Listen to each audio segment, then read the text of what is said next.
Programang ito ay rated SPG. Striktong patnubay at gabay ng magulang ang kailangan. Maaaring may masiselang tema, lengguwahe, karahasan, sexual, horror o droga na hindi angkop sa mga bata. Kaya-kayang hawakan ni Annalyn ang operasyon ng nanay niya? Haharangin kaya ni Giselle ang paglaya ni Moira? Magandang araw at eto na nga tayo sa ating pinakaabangang tagpo sa Abot Kamay na Pangarap. Welcome to my channel. Please don't forget to like, comment, and click the bell button para lagi kayong updated sa aking mga videos. At dahil nasa critical ang kalagayan ni Lynette, kailangan maoperahan ito sa lalong madaling panahon. Dahil may nakitang namumuong dugo sa utak niya dahil sa ginawa sa kanya ni Carlos. Tumama ang ulo ni Lynette sa bato at nawalan siya ng malay. Ito ang naging dahilan kung bakit nagka-hemorrhage si Lynette. Ipinaliwanag ni Doc Ray kay Annalyn ang gagawin nilang operasyon sa nanay Lynette niya, pero hiniling ni Annalyn na gusto niya na siya mismo ang mag-oopera sa nanay niya. Ikinabigla ni Doc Ray ang sinabi ni Annalyn dahil hindi ito magiging madali para sa kanya. Ikinakatakot niya na baka maapektuhan ang operasyon nila kapag nakita niya ang nanay niya sa loob ng operating room. Ngunit hindi nagpapigil si Annalyn kahit ano pa ang paliwanag ni Doc Ray sa kanya, hindi siya nakikinig dahil daw kaya siya nagdoktor ay para siya mismo ang magliligtas sa nanay Lynette niya dahil ito ang naging pangako niya nung siya ay bata pa. Maging si Chang Susan ay natatakot din sa gagawin ni Annalyn kaya naitanong niya kung kakayanin ba niya ang operasyon na gagawin niya sa nanay Lynette niya.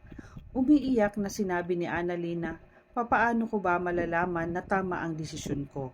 Kaya pinayuhan naman siya ni Doc Joy si Annalyn na dapat buo ang loob mo sa magiging desisyon mo. Dahil hindi lang sarili mo ang nakasalalay dito kundi ang nanay mo rin. At walang duda na ikaw ay isang pinakamagaling na neurosurgeon na nakilala ko. Pero minsan, nagbabago ang ating galing depende kung sinong pasyente ang nasa harapan natin. Kaya, tinanong ulit ni Doc Joy si Annalyn kung kaya mo bang operahan ang nanay mo. Umiiyak na sinagot ni Annalyn si Doc Joy na kaya ko pong operahan ang nanay ko at ililigtas ko po siya. Napatingin naman si Chang Susan kay Annalyn at alam niya na magagawa ni Annalyn ng maayos ang operasyon sa nanay Lynette niya. Sa kabilang banda, walang kaalam-alam sila Giselle at Robert na planado lahat ang ginawa ni Dax dahil si Moira ang nag-utos na mga sasabihin ni Dax sa presscon para palabasin na si Doc Carlos ang pumatay at dumukot kay Don Pepe. Habang si Zoe naman, pinaniwala niya si Dax na may gusto sa kanya ito. Kaya napapayag nila si Dax sa plano nila para tuluyang makalabas si Moira ng kulungan. Pero dahil sa malakas ang kutob ni Giselle na may kinalaman si Zoe sa pagbabago ng kwento ni Dax, agad niya itong pinuntahan sa presinto para tanungin tungkol sa naging preskon niya. Pagdating ni Giselle sa presinto, galit niyang hinarap si Dax. Tinanong ni Giselle kung bakit siya nag-iba ng kwento dahil ang buong akala niya ay okay na ang lahat. Habang si Dax naman, pilit niyang pinaninindigan ang mga kasinungalingan niya na si Carlos ang idinidiin niya na kumidnap kay Don Pepe. Ngunit hindi pinapaniwalaan ni Giselle ang mga sinasabi ni Dax dahil alam niya na magkakasabot sila nila Moira at Zoe upang mapadali ang paglabas ni Moira sa kulungan. Hindi kumbinsido si Giselle sa mga paliwanag ni Dax. Kaya may ipinakita si Dax na ebidensya kay Giselle na magpapatunay nga sa mga sinasabi niya na si Carlos ang mastermind. Ikinagulat ni Giselle ang nakita niya at hindi siya makapaniwala. Tiningnan niya si Dax at sinabihan niya ito na may backstory ang bago mong statement ngayon at ito ang aalamin ko. Tandaan mo, magmamanman ako sa iyo, Dax. Saka umalis si Giselle. Habang naiwan naman si Dax na kinakabahan dahil hindi siya nakakasigurado na kung malulusutan nila si Giselle. Samantala, sa Apex, sa hospital, sa operating room, pumasok na si Annalyn at Doc Ray para sa gagawin nilang operasyon kay Lynette. Pinagmasdan ni Annalyn ang nanay Lynette niya at maya-maya ay naghanda na sila at ipinakilala na ang mga doktor na makakasama nila sa operasyon. Dahan-dahan na lumapit si Annalyn sa nanay Lynette niya at tinitigan niya ito.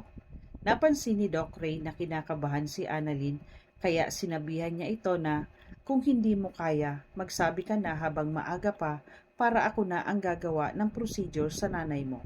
Ngunit buo ang loob ni Annalyn at naging pasya niya na siya mismo ang gagawa ng operasyon para iligtas na ito. At sinimula na ni Annalyn ang operasyon.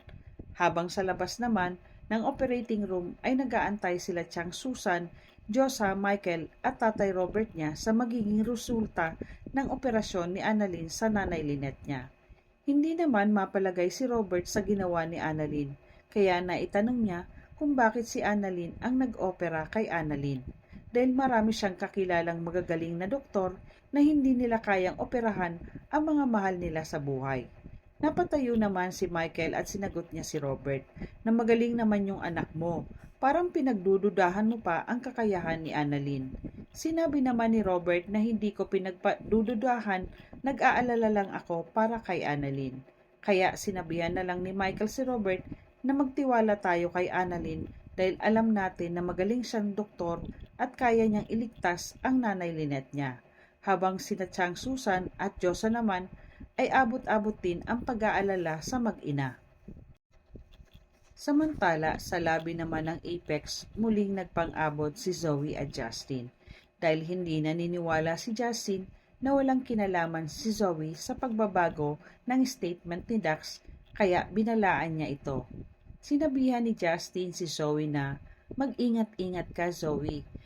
Baka kasi hindi mo namamalayan, ikaw na pala ang nagbibigay ng hint sa amin na tama lahat ang ihinala namin sa'yo. Sinabi naman ni Zoe kay Justin na wala akong magagawa kung tadhana na mismo ang gumagawa ng paraan para makalaya ang mami ko. At sa kanya tinalikuran si Justin at umalis. Habang si Justin naman ay napag-isip at na malalaman ko din ang totoo Zoe na ikaw ang dahilan kung bakit nag-iba ng statement si Dax.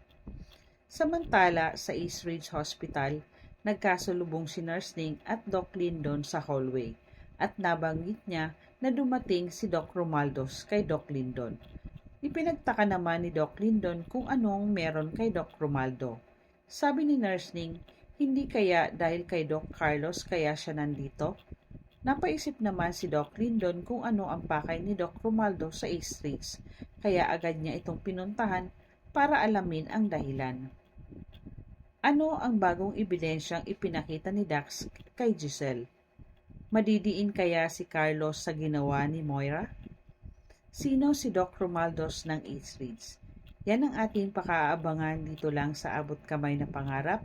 Huwag bibitiw at huwag kalimutang mag-subscribe. Maraming salamat po and God bless.